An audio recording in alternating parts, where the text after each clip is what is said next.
Hello again from Mrs. Rani Al-Safadi, English for Palestine, 10th grade.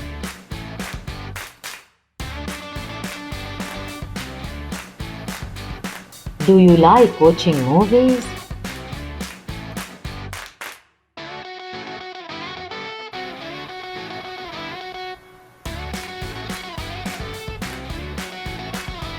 Today we have a story show.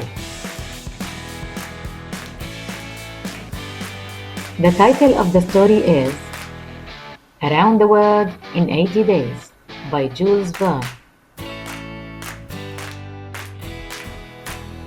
Just prepare yourself to watch the first episode.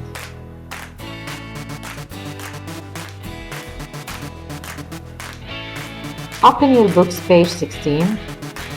Use HP Reveal application.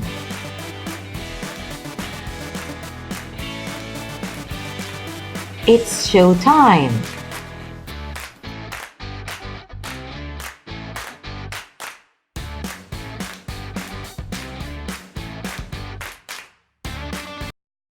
Mr. Phileas Fogg was a mystery. No one knew how he had made his fortune, but there was no doubt that he was rich. He was in his 40s, tall, well-built, with handsome features. He had light hair, pale skin, and excellent teeth. He was one of the most prominent members of London's Reform Club, and yet he attracted little attention. It was clear to those who knew him that Phileas Fogg was a traveler. He was familiar with the world and knew the details of even the most remote areas of the earth. It was also certain, however, that Mr. Fogg had not left London in many years. He lived a quiet single life with no wife or children to keep him company, and his daily routine never changed. On October 2nd, 1872, Mr. Fogg sat squarely in his armchair in his mansion on Savile Row. His hands were resting on his knees and his body was straight. He was watching a complicated clock that told the seconds, minutes, hours, days, months, and years all at once. A knock sounded at the front door, and before long, Mr. Fogg's servant, who was leaving that day, appeared.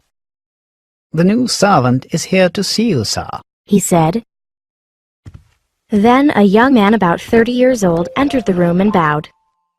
"You're a Frenchman, I believe." Asked Phileas Fogg. "And your name is John?" Jean, if monsieur pleases," replied the newcomer. "My name is Jean Passepartout. My surname suits me because I have a natural ability to move from one business to another.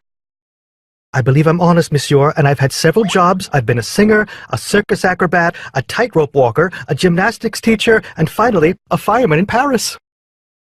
"Well, Mr. Passepartout," said Mr. Fogg, "you have been well recommended to me. I have heard good reports about you." "Thank you, monsieur," said Passepartout. "I wish now to enjoy a quiet domestic life as a valet here in England. I have heard that you are a most exact and settled gentleman, so I have come in hope of living a tranquil life. Maybe I will even forget the name of Passepartout." "You know my conditions?" asked Mr. Fogg. "Yes, monsieur," said Passepartout. "Good. What time is it?" asked Mr. Fogg. Taking a huge silver watch from his pocket, Passepartout replied, 25 minutes after 11. "Your watch is slow," said Mr. Fogg. "Pardon me, monsieur, it is impossible," said Passepartout. "It is 4 minutes too slow," said Mr. Fogg. "No matter. It's enough only to mention the error. Now, from this moment, 29 minutes after 11 a.m., this Wednesday, the 2nd of October, you are in my service." Mr. Fogg stood up, and without a further word he put on his hat and left. Every day at exactly 11:30 a.m., Mr. Fogg left his house and walked to the Reform Club. He was so precise that he never appeared to be rushed or agitated in any way. Then he joined 5 other club members for a game of whist. Mr. Fogg was a regular player, and his evening card game was an unchanging part of his routine. The men settled down at a table in front of a fire, and the conversation soon turned to current affairs. "What about that robbery, then?" asked one player. "Oh, the bank will lose the money," replied another. "The Daily Telegraph says that the thief is a gentleman," said Mr. Fogg as he set down his newspaper to pick up his cards. A man that makes off with £55,000 is no gentleman. said another. Possibly not, Replied Mr. Fogg. but he was reported to be a well-dressed gentleman with polished manners and a well-to-do air about him. The conversation subsided as the men began their game. When they paused to deal the cards for a second game, the conversation returned to the robbery. Where could the gentleman, if that's what we must call him, go? Exclaimed one player. It would be very difficult to flee with all that money. Said another. No country will be safe for him. Oh, I'm not sure about that. Said another man. The world is big enough. It was once, Said Mr. Fogg. but no longer. It is now possible to go around the world in 80 days. That is true. Said one man. Impossible. Said another. What if the trains stop running in India, or a storm delays a steamer? What then? All accounted for and anticipated in 80 days. Stated Mr. Fogg with confidence. I'd like to see you do it. Said the player sitting opposite him. I'd like nothing better than to do it. Said Mr. Fogg, looking at him calmly. When? Asked the man. At once. Said Mr. Fogg, smiling. It's absurd. Cried another player. Let's get on with the game. Suddenly, the man who was about to deal put the cards down and spoke up. Fair enough, Mr. Fogg. I will wager £4,000 on it. I will too. Said another, looking to the other players. And so will I. Said another, and then another, until all 5 men agreed. Mr. Fogg looked up from his cards and said, I have a deposit of £20,000 at the bank that I will gladly risk on it. £20,000? £20,000 that you could lose by a single accidental delay? Asked the man who had bet first. I will bet £20,000 against anyone that I can tour the world in 80 days or less. Do you accept?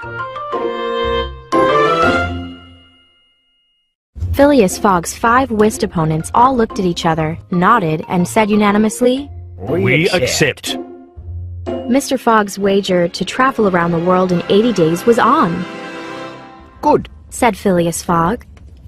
The train leaves for Dover at 9:15. I will take it. This very evening? One of the men said. Yes, this very evening. Said Mr. Fogg. He then took out his pocket almanac and added, Today is Wednesday, October 2nd. I shall be due in London in this very room of the Reform Club on Saturday, December 21st, at 9:15 p.m. If I am late, £20,000 now deposited in my name at Baring's Bank will belong to you. Then Mr. Fogg pulled out his checkbook and signed a check with his fountain pen. In fact, gentlemen, He said. here is a check for the amount. The men drafted a contract outlining the wager, and everyone signed it. Friends, Phileas Fogg, at 7:25, left the Reform Club and made his way home. When Mr. Fogg arrived home, Passepartout was surprised. His master was not due until exactly midnight. Mr. Fogg immediately went to his room and called for his servant. Part 2? Repeated Mr. Fogg without raising his voice. Passepartout arrived. You are going to leave home? Asked Passepartout with a puzzled look on his face. Yes, Said his master. we are going around the world. Passepartout opened his eyes wide and looked like he might collapse. Around the world? He murmured. In 80 days, Replied Mr. Fogg. so we haven't a moment to lose. But I must pack our trunks. Passepartout said. We will have no trunks, only a carpet bag with 2 shirts and 3 pairs of socks for me, and the same for you. We will buy our clothes on the way. Said Mr. Fogg. Passepartout tried to reply but couldn't. He left Mr. Fogg's carpet bag and was ready by 8 o'clock. Mr. Fogg was ready as well. He was carrying the railway and steamer timetable under his arm. He then took the carpet bag, opened it, and slipped a huge roll of banknotes inside it. You have forgotten nothing? he asked Passepartout. No, nothing, sir. Replied Passepartout. Good. Take this carpet bag. Mr. Fogg said, handing it to Passepartout. Take good care of it because there is £20,000 in it. Passepartout nearly dropped the bag, as if the £20,000 were as heavy as gold. Mr. Fogg and Passepartout then left the house, locked the door securely, and took a cab to Charing Cross railway station. The cab stopped in front of the station at 8:25, exactly 25 minutes before the train was to depart. As he and Passepartout were crossing the platform, Mr. Fogg saw his 5 friends from the Reform Club. Well, gentlemen, He said, I'm off, and you can examine my passport when I get back. You will be able to judge then whether I completed the journey. Oh, that is quite unnecessary, Mr. Fogg. said one man politely. We trust your word as a gentleman of honour. You do remember when you are due back in London? Asked another man. In 80 days, on Saturday, December 21st, 1872, at 8:45 p.m. Said Mr. Fogg. Goodbye, gentlemen. And with that, Phileas Fogg and Passepartout boarded the train and seated themselves in the first-class carriage. 5 minutes later, the train whistled and then glided out of the station. Mr. Fogg might be able to depend on trains arriving on time in Europe, where distances were relatively short. But when he was trying to cross India in 3 days and the United States in 7, transportation would not be as reliable.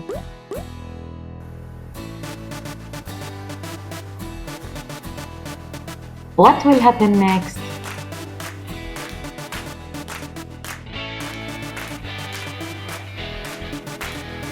We'll continue with Mr. Fogg and Passepartout in Unit 2, Episode 2. I hope you enjoy. Thank you for watching and see you next video.